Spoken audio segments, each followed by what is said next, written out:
the solutions to a particular case study are as diverse as the case itself.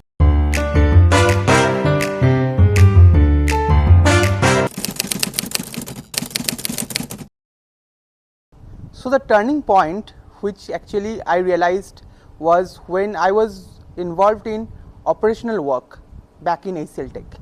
So I was a pre-sales manager. Some of the same role is also called as a bid manager in some of the companies.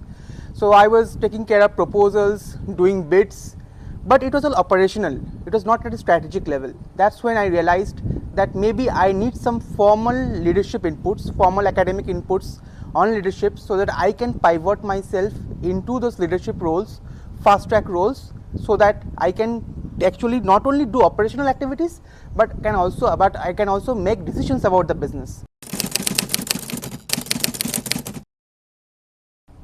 So when talking about case studies, a case study involves a particular business problem, and you have to that business problem is actually discussed and debated in the class.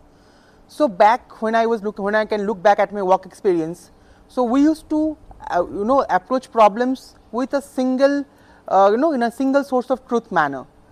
So what used to happen was we used to get a client problem and we used to solve the client problem, and that's how we used to go about our work.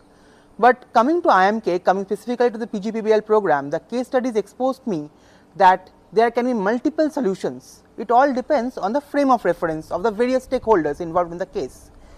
And there is no one particular solution.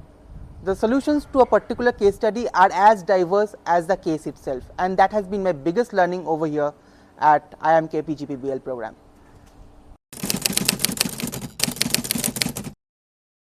The thing about my classmates over here at IIMK PGP-BL program is that they come from various diverse industries. So you name any industry and we have someone from that industry over here in the batch, be it BFSI, be it merchant navy, be it banking, be it all the industries are there. And the thing is, in the PGP-BL program, what happens is, in the morning you might be debating with a CA, in the afternoon you might be conversing with a brand strategist, in the night you might be again discussing a case with a civil engineer. So all these people from various diverse walks of life, they bring with them their diverse viewpoints. So what happens is peer-to-peer learning happens. I think which is much more important than what we learn from our case studies or what our professors teach us in the classroom. That diverse amount of diverse experiences you get, that amount of diverse perspectives you get, actually enables you to think that there is no only one way to kind of solve any particular problems, because many different people have different lenses to different problems. So yeah, so that has been one of the most kind of greatest experiences over here at IIMK.